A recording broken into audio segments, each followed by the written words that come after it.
Morning,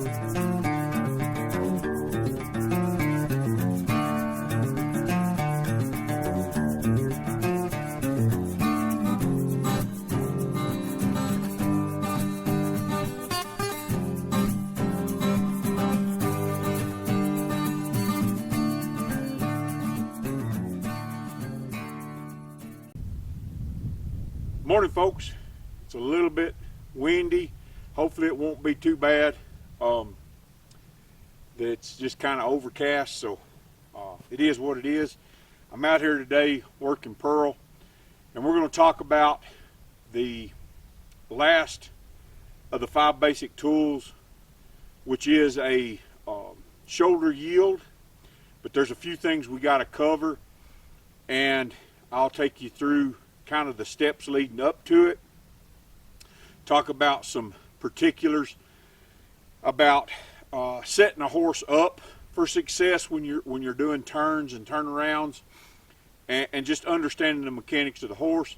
And then I'm going to show you some under saddle stuff that me and Anna did when we was over with our other horses, and kind of show you how it all kind of ties together. I took some video of her riding her horse, and then I rode my horse. So, you know, I'll review. The very first tool is forward motion on cue. And we just want that horse to go from point A to point B in forward motion. And right here, I'm setting this horse up to move its shoulders through.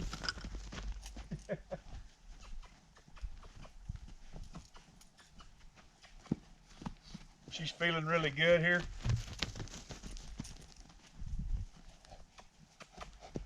So that's forward motion on cue. Good girl. And then we've talked about hind quarter control. Being able to move those hind quarters. Getting that horse to step up and across their body. Be able to control those hind quarters. I'm going to move her through here. I'm going to move this hip. So that's hind quarter control. You see she's been rolling. Good girl. One more time. Cool. Some of this old stuff off of her here. And the next is lateral softness. Just having that horse laterally soft where you can bend it. And I just pulled her out, so she's full of herself a little bit. Oh, baby. Good girl. On both sides, we want to be able to just take and just bend her around here. Good girl. And then we want to have that softness under pressure. So I get her soft and ask her to step up and under her body. I'm not looking for a lot of movement. I want her to come back to rest here. The more energy she has, the more likely she's probably to move. But I can put pressure on her and keep her soft at the same time. Good girl. Same thing on the other side. We'll just take and ask her to get soft. And then ask her to move. Free signal.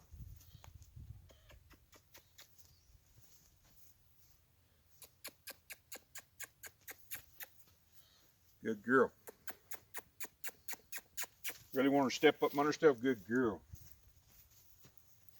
Good girl. So that's the 4 of the 5 basic tools right there. If you can do that, you can pretty much do most stuff with your horse. We're going to talk about a shoulder yield. Like I said before, when we were asking her to go forward on cue, we would ask her to move her head and neck and her shoulders first, which everything that I do helps everything else that I do. So she already kind of understands the concept. So our transitions from one maneuver to another are all kind of the same idea. it's all the kind of the same thing. So when we talk about moving a horse's front end, and I often say this, and it gets controversial because people don't like it, there's no such thing as a neck rein. When you want a horse to move its front end around its hindquarters in a turnaround or just getting a horse collected up and moving them, the very first thing you've got to have is a backup. Now, I'm working with her quite a bit. Some horses I'll take and I'll just get her to back up to introduce the concept. I'll just kind of tap on that rein and she'll back up.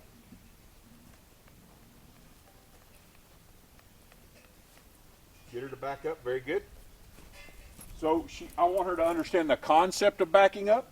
The next thing I want to do is be able to back her up by putting pressure on her head. And every step she takes, I'll take that pressure off of the halter.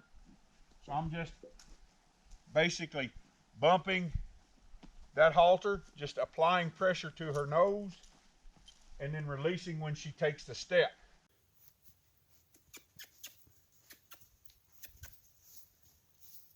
Good girl. So if you want to do an effective turnaround, it's a good idea to, particularly a fluid, nice, dance-like move where you're turning around. Probably everybody's seen those cutting horses. They sit down and they're just really nice and fluid. You got to know where your horse's feet are at. So as this horse walks backwards, 1, 2, 1, 2, I need to get in the rhythm with my body of feeling that horse on which foot is where. The old saying, an object that's in motion tends to stay in motion. So if I can get a foot in motion, it's easier for me to move it.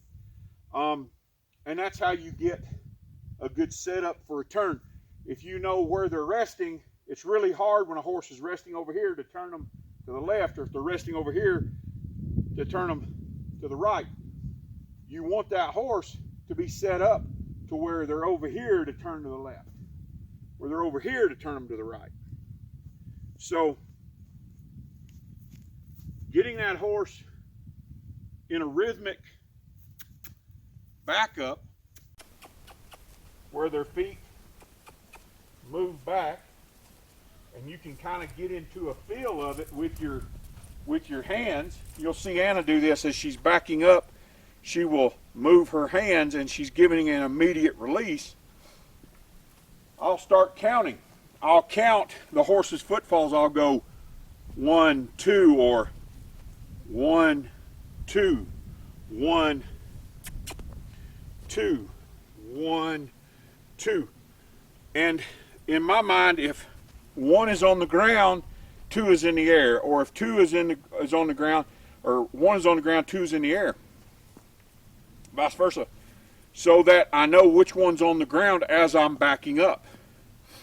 And if you're not real efficient at it yet, you don't feel the horse as good as somebody who's been doing it a long time. Have a friend or somebody come out there, and as you're on the horse backing the horse up, have them count.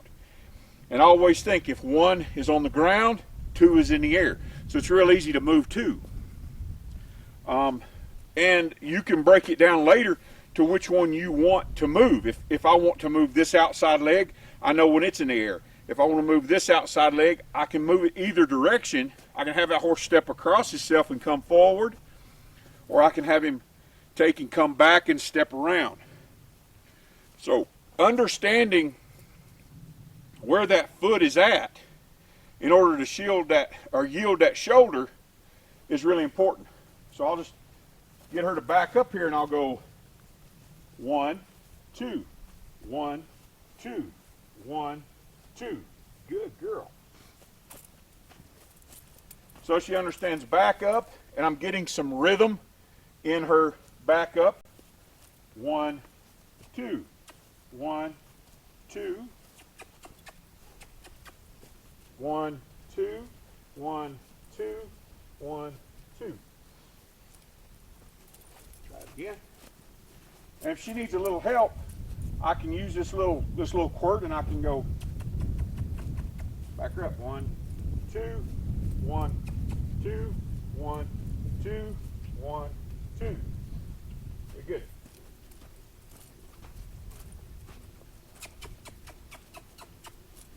I'm going to try to get her here. I'm going to try a shoulder yield here. I'm going to go back. I'm going to say this is 1 and that one's 2. So I got 2, 1, 2, 1, 2, 1, 2. When one's on the ground, I can move 2 over. Super nice. I don't know if I caught that or not. I'll try that again right here. So 2, 1, 2, 1, 2, 1, move 2 over. Hopefully you've seen that. Now I can do it on this side. I can switch it up and say the outside's 2, 1, 2, 1, 2, 1. Move that shoulder over. And the more you practice it, you get the feel of how the horse is turning. And on trotting horses, horses that are lateral, if the left front's in action, the right rear's in action.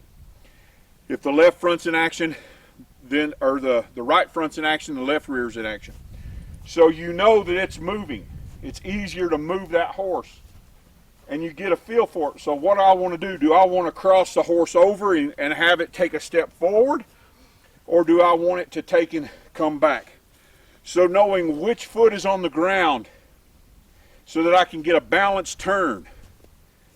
If I want to step forward and have the horse go across, instead of backing up, I may just have that horse pick this shoulder up because it's in the air and move it over. I talk a lot about positioning and posturing. You can position and posture your horse to do what you want to do. So if I want to take and I want to posture my horse up, I can get that foot to where it's landed, and I can move this foot. Posture up and move this foot. Or if I want to take that horse to take a step forward like this, then that horse takes a step here or here. So depending on whether I want to go back and launch, or if I just want to step over on a trail, I may not want that horse to back up. There might be something behind me here. I may not want him to get launched. And usually when I get a hold of a horse to set him up, I'm ready to go somewhere. But if I want to just take and step that horse across and go forward, then I need to know which foot is in the ground for each scenario. So we'll try this again. We're going to go this direction. I'm going to back her up. 1, 2, 1, 2, 1, 2, 1. Very good. Very good, baby.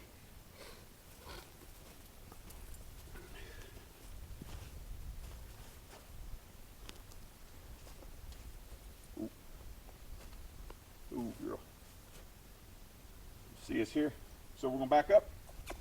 1, 2, 1, 2, 1, 2, 1, 2, 1, 2, 1. Good girl. Good girl.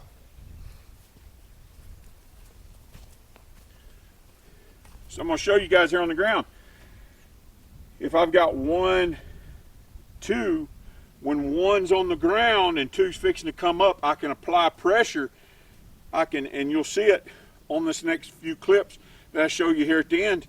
I can just ask that foot to go over because it's in the air. It's already in motion. So if I want to go this way, go 1, 2, 1, push that horse over. Girl, good baby. Good baby. So I hope that kind of helps you understand the importance of knowing where the feet are at. Because when I say there's no such thing as a neck rein, not traditionally the way people think about a neck rein. They think about a neck rein as turn and I'll lay this rein and the horse learns to turn away from it. Basically what I'm doing is I'm picking this horse up here with this rein, getting them back on their hindquarters, getting them to set that foot. Then I'm opening the door here, and in the beginning it's boom, boom, and I always start with my feet, so it's foot, pick that horse up, foot, open that door, open this leg, and the horse comes through. And that first teaching of that shoulder yield right there is right here. It ends up right here with this foot and opening that door, just like I would if I was giving them a direction to go. So I open that door, place that foot on, open the door over here, and have the horse go through. So eventually, instead of a neck rein, you're basically riding one-handed. So I'll pick that horse up and ask them, and that is secondary to my feet. My feet start it, put that pressure on, open that leg, pick that horse up, twist in my seat, open that leg up, and the horse goes through. You'll see that in the footage that I've got coming up here of us riding. So this is the fifth and final tool is your shoulder yield. Good baby. Good baby. So as I take and I keep working with her, her balance is going to get better, the turnaround's going to get better, and then eventually when we get in the saddle, we can feel it, open that door and go. And even then it's not going to be perfect, but the more you do it, the better they're going to get at it. So I know there's a lot of information to kind of take and throw at you all at one time, but understanding the balance of the horse and understanding the footfalls, it's so much easier to get that horse to do a shoulder yield than if they're on that foot. It's hard to turn that way if they're on it. It's hard to turn that way. Leads, all that stuff becomes a lot easier when we understand how the horse is balanced, when a particular foot's in the air. It's real easy to take and get what we want out of them. Hope this was helpful. That's the 5 basic tools of horsemanship. Pearl, I haven't worked with her as consistently as I would like, but she is doing pretty good. So now I'm going to take you over. The other day we were riding our horses, and I'll kind of show you what this looks like under saddle. So here's Miss Anna on Cowboy, and some of our viewers have not seen our full program yet. I haven't done it all with Pearl, but we're going to talk about our 5 basic tools under saddle. So go ahead and just stop him and then show him forward motion on cue. And Cowboy is about 16, somewhere right in there. 16 years old, I think. We can't remember the date we got him. But Anna, this was Anna's first horse, so, and he's still a fiery little devil. So she's gonna go forward on cue. So she's just gonna take and just ask him to go forward. She didn't have to kick him. She's transferred her weight forward, squeezed with her knees. And right now she's in a left form. You can see both reins are really loose.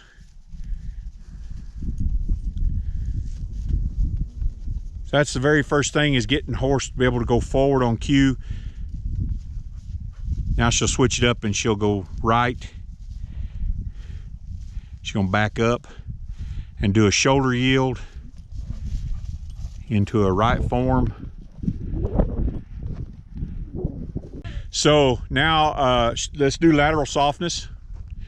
So she'll just ask him to bend here, and notice she's sitting. She's not, her feet's not doing nothing. She's sitting back and her head's up. So she's got him in a right form here. Dog's making him a little bit nervous. He don't like anything behind him, me or the dog.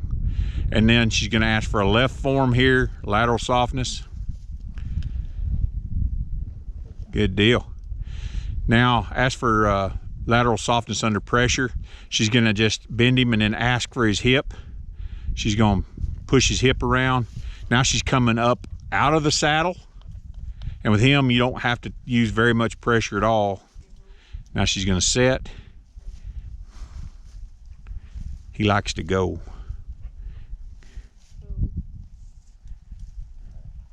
I think Cash is making him nervous. Cash, sit. Hey.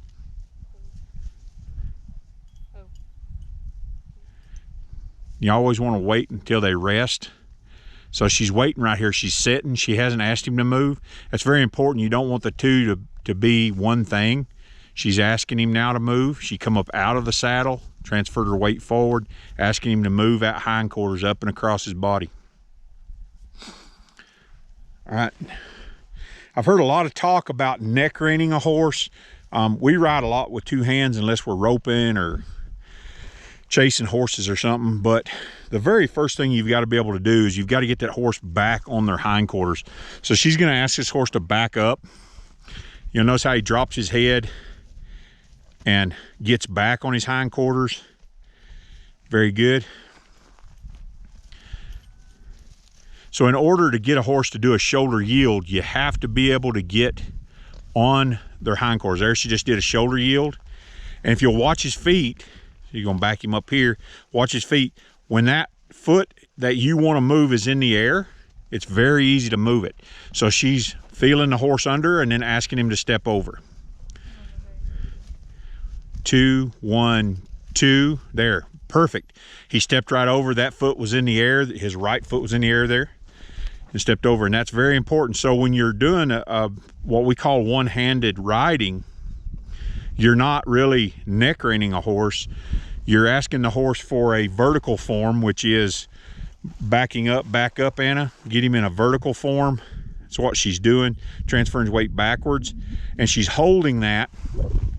And then when she moves him over, she's opening her leg up, putting her leg on, and asking him to step over. Hindquarter control. Hindquarter control. Lateral softness. Lateral softness under pressure. And that last one. Shoulder yield. Yeah. So from right there, backing up, ask him just to move his hip over. So move, which way are you gonna go? So back up, and then she's just gonna ask him to move his hindquarters over. So right there, no idea. just ask him to move his hindquarters while you back. Yeah. So there you see how he just stepped over there as she's backing. So if you're just standing still, can you ask him to move his hindquarters one direction or the other? We do all this stuff, but we never think about doing it on command. Stop him there, stop him from going forward, and ask him to move his hindquarters over. There you go. Again. There you go. So that's your hindquarter control, being able to position that hindquarters where you want it, not just to be relying upon your reins for direction. Can you side pass him? This is our last, there you go, side passing to us. And what we're trying for there is just kind of like a straight position. Sometimes you have to go forward and back. Very good, cowboy. I don't like my horse's head being connected to my feet. I want my horse's head connected to I want my horse's feet connected to my feet. I'm in a left circle here, but I can be going right in a left form.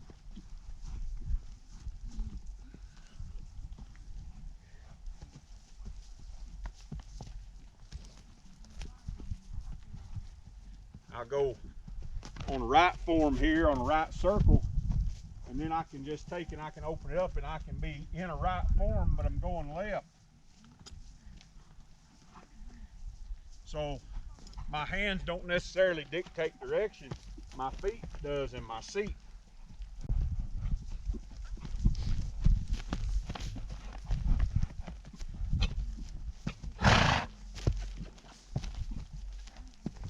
My 3 foot positions, number 1 foot position that I I train a horse is his hindquarters. Hindquarters, move that hindquarters. Then my next position is the front end. I will just go forward. A spin, a turn around is a forward motion. So I'll just push that forward. Good boy. I'll just go in a circle forward, start tightening my outside rein. Bring him right around there. Really nice. So this is the things that I do when I ain't rode a horse in a while. Just kind of put them through their paces. The next thing I do is I push from the inside out. I push his shoulder over. Push shoulder over. Get that step to the outside. It takes a long time to get a horse as soft to your feet. I'm not wearing spurs.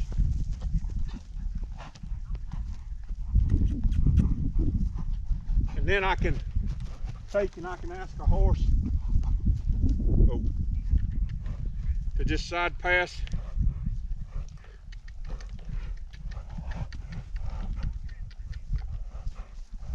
Good boy. Alrighty, folks. You can kind of see how it was on the ground here with her, all the 5 basic tools, and then what they were like under saddle. I hope you've enjoyed these videos with Pearl and understanding the 5 basic tools. If you can master these 5 basic tools of your horse, you can do anything with your horse. Some horses are going to go at it faster and do it quicker. Others are going to take a while, depending on what type of horse you have. So I really enjoy working with Pearl. She's an excitable horse. She needs a lot of time, more time than I can probably give her at the time, but the more I work with her, the better she is. And it's not about who gets there faster. It's about putting a proper foundation on your horse. So with that being said, remember, be excellent in what is good and be innocent of evil. We'll see you later.